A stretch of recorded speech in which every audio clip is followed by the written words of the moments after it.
Tak, odistiť. Odistiť a na tamten skúzi. Na ktorý? Na ten pravý, Na ten pravý, áno. A ako tuto mám si takto? Tak, pekne, tak. Držte zaproti do plenta. Do stredu mieste, tam tu musí tak. Do jedného, 5 rán. Je ten biceps? Nie. 50. Tam. 50. Kúli, jedno, tak vtedy nemusí.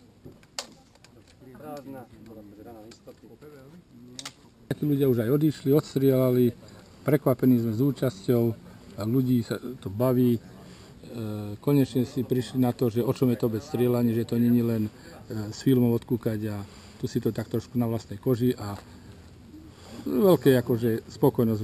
Zatiaľ každý prišiel s radosťou povedať, že berú to. Takže máte aj nejakých potenciálnych ľudí, ktorí... No, vyzerá, že už sa niekí aj do klubu prihlásia, lebo sa im zapáčilo tráviť nejaké nedelné doobedia tuto na strelnici. Tak, prečo by nie? Dobre, ja sa vás opýtam, aké zbrane tu boli použité v skratke?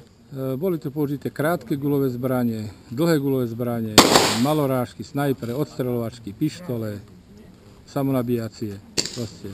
Z každého sa dalo možno, myslím, 8 druhov zbraní sa strieľaniska. Aj vzduchovka, to je tak pre detváky, by si aj tí zastrieľali.